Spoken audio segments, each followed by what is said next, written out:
Halo Gan, jumpa lagi dengan saya Diko di Sawan Sayangi Hewan. Kali ini saya ingin membahas tentang beberapa bau yang dihasilkan oleh musang pandan ya Gan. Ya, tujuannya buat Agan yang niat memelihara musang pandan bisa tahu ya kalau musang itu ada beberapa jenis bau. Jadi kalau sudah melihara itu nggak kaget Gan. Dari sekarang kalau belum beli bisa dipersiapkan ya, cium baunya Gan. Karena menjelaskan bau itu agak susah, jadi mungkin saya akan bandingkan dengan bau kucing ya. Ya karena kebetulan saya juga punya kucing yang setiap malam itu saya masukin ke kandang Gan. Jadi saya tahulah bau kucingnya tuh kayak gimana dibandingkan dengan bau musang. Oke Gan, nggak usah lama lagi. Ayo kita bahas tentang hal ini. Yang pertama adalah bau standar dari musang Gan. Ya kalau saya bisa nyamain itu mirip kayak bau kucing yang kita pelihara tapi belum kita mandiin selama beberapa hari Gan. Ya kalau kita cium itu nggak bau yang gimana ya Gan. Mungkin cuma bau debu atau bau apa sedikit gitulah. Nah bau musang itu mirip-mirip kayak bau kucing yang kayak gitu Gan. Tapi kalau dibandingkan dengan anjing mungkin bau musang ini lebih bagus ya Gan, lebih harum. Karena kalau anjing itu kan setahu saya kalau nggak dimandiin selama beberapa minggu dia tuh kayak ngeluari bau apa gitu kan. Nah musang ini nggak Gan, baunya itu lebih kayak kucing lah. Cuma kalau dari bulunya, kalau misalnya Gan mau nyium badan musang gitu, bulunya lebih mirip kayak bulu anjing Gan. Karena cenderung saya rasain itu kasar. Beda sama bulu kucing yang lebih halus Gan. Bau ini bisa dibilang bau musang yang sehat yang sehari-hari kita pelihara. Jadi kalau dia nggak takut, dia biasa-biasa aja, baunya tuh kayak inilah Gan. Nah, yang kedua adalah bau ciri khas dari musang Gan. Bau ini bisa keluar dari badan musang itu biasanya karena lonjakan emosi, musangnya lagi kecapean sehingga dia keringetan, atau dia lagi birahi Gan. Kalau bisa saya bandingkan tuh baunya mirip kayak bau pandan Gan, tapi sangat menyengat. Biasanya kalau buat orang yang sudah terbiasa itu malah suka sama baunya Gan karena harum gitu kan.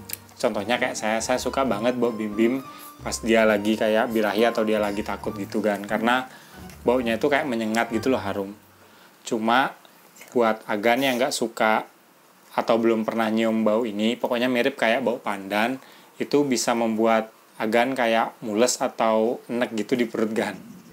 Karena kalau musang sudah mengeluarkan bau pandannya itu sampai 5 meter jarak musang sama orang itu masih kecium baunya Gan. Pokoknya menyengat banget. Nah buat Agan yang nggak suka bau pandan pada musang, cara yang sederhana yang bisa Agan lakukan yaitu memandikan Gan. Kalau untuk jadwalnya ya kalau saya sih saranin 2 minggu sekali itu udah pas lah Gan. Nggak terlalu sering juga nggak terlalu jarang. Selain itu juga yang lebih penting itu kebersihan kandangnya juga harus Agan perhatikan sih. Yang ketiga adalah bau busuk Gan. Hal ini bisa terjadi kalau Agan punya musang itu nggak mandiin selama berbulan-bulan gitu Gan. Ditambah lagi Agan nggak pernah bersihin kandang atau sisa makanan di musang. Jadi kalau untuk gimana caranya menghilangkan bau busuk ini, sebenarnya yang paling mudah itu Agan harus sering-sering mandiin Gan. Ya kalau misalkan Agan baru dapat musang dan musangnya tuh bau busuk banget, ya mandiin tuh seminggu sekali atau seminggu 2 kali tuh nggak apa-apa sih Gan. Dan juga jangan lupa kandang dan makanannya itu harus selalu dibersihin. Maksudnya kalau kandang itu setiap pagi kita bersihin dari sisa kotoran dan sisa makanannya itu Gan. Karena sisa makanan yang menempel di badan musang selain bau busuk itu bisa membuat musang mengalami penyakit. Terutama penyakit kayak kulit, kayak jamuran gitu. Selain itu juga, musang yang jarang dimandiin, biarpun kandang atau tempat makannya kita sering bersihin, itu juga bisa membuat musang itu bau Gan. Karena mungkin kalau Agan punya musang itu pasti tahu ya, kadang-kadang kalau kita megang musang itu, kita bisa lihat di tangan kita itu ada sisa-sisa kayak bercak merah gitu Gan. Nah itu bukan apa-apa, itu kayak semacam, kalau di manusia itu kayak bolot gitu Gan. Saya kurang tahu apa bahasa umumnya bolot tuh, pokoknya kayak kotoran di badan itu.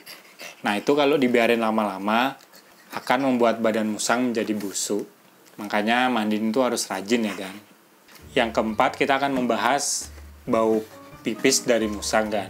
Kalau pipis dari musang itu menurut saya sih mirip banget ya kan, kayak bau pipis manusia. Kalau kita nggak segera bersihin, biasanya akan berbau pesing.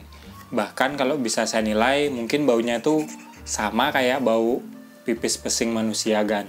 Jadi saran saya yang paling bagus kalau agan bersihin kandangnya itu setiap hari kan, setiap pagi itu agan bersihin.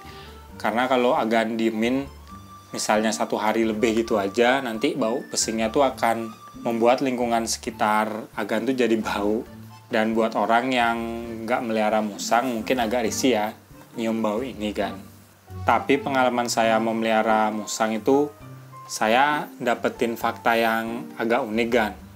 Agan tahu kan, misalnya makanan kucing kering, kalau saya sih biasanya pakai Velibite, itu kan di dalam makanan kucingnya tuh ada namanya yuka ekstrak. Kalau di kucing itu bisa membuat bau pupnya itu berkurang. Nah, kalau di musang itu uniknya membuat bau pesingnya itu nggak terlalu keras kan.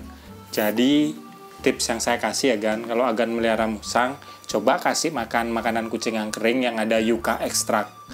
Nah itu di musang berpengaruh sih kan, jadi bau pipisnya itu nggak terlalu pesing.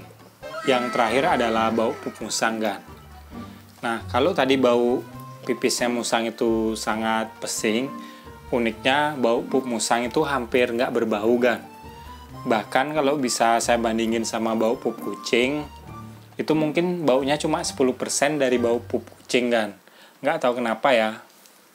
Mungkin karena kita tahu sendiri kan, musang itu kan kalau misalnya dia makan, yang kita tahu kayak makan biji kopi gitu, keluar pupnya jadi biji kopi juga.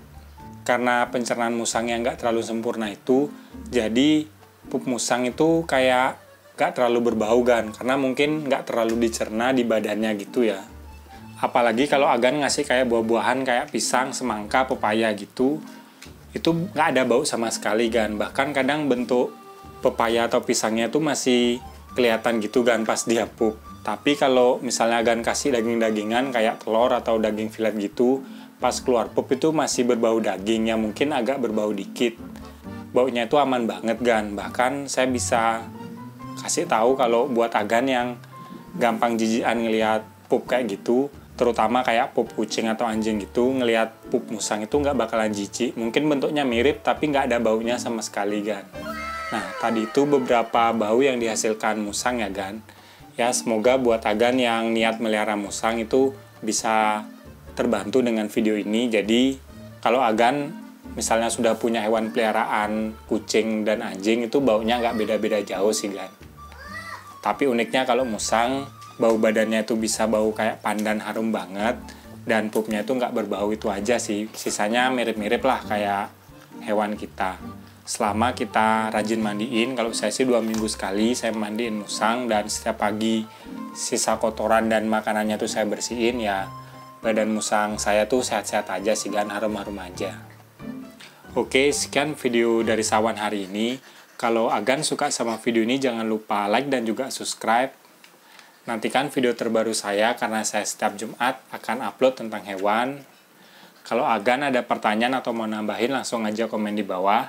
Nanti pertanyaan bagus, pasti saya buatin videonya. Sekian dari saya dan si Bim Bim. Salam hewan lestari gan. Bersama saya dan juga si Bim Bim. Nih, musang pandan, tapi ini nggak ada baunya kan. Belum birahi soalnya.